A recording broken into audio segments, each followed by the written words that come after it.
Outsourcing নিয়োগ প্রথা বাতিল করে চাকরি স্থায়ীকরণের দাবি।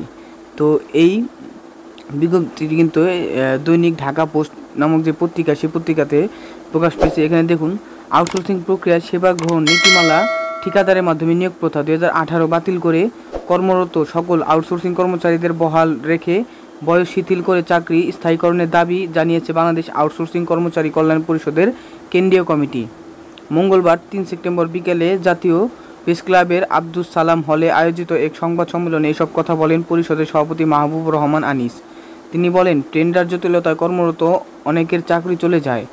বছর শেষে জুন মাসে রিনিউ করার নামে বিপুল অঙ্কের ঘুষ দাবি করেন।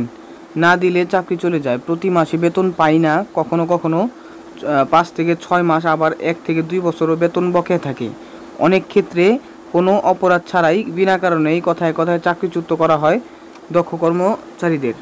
তিনি বলেন, ঠিকাদারদের ঘুষ না দিতে পারায় যাদেরকে চাকরিচ্যুত করা হয়েছে তাদের চাকরিতে বহাল করতে হবে।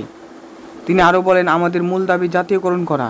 এত আউটসোর্সিংয়ের লোকদের যদি জাতীয়করণ করা সম্ভব না হয় তাহলে অন্তত যেন মাস্টার রুল হিসেবে করা হয়। আমরা কোনো কোম্পানির অধীনে থাকতে চাই না, আমাদের চাকরির যেন নিশ্চয়তা থাকে। সংবাদ সম্মেলন সঞ্চালনা করেন পরিষদের সাংগঠনিক সম্পাদক মুজিবুর রহমান। এছাড়াও আরও উপস্থিত ছিলেন পরিষদের সহসভাপতি মোহাম্মদ বেলাল, যুগ্ম সাধারণ সম্পাদক রফিকুল ইসলাম প্রমুখ। তো এই রিলেটেড যে কোনো আপডেট এলে আমরা পরবর্তী আপডেট জানিয়ে দিব। তো ততক্ষণ পর্যন্ত আমাদের সাথেই থাকুন এবং চ্যানেলটি সাবস্ক্রাইব করে পাশে থাকা বেল আইকনটি অন করে আমাদের সাথেই থাকুন এবং আপনাদের মতামত কমেন্ট করে জানান।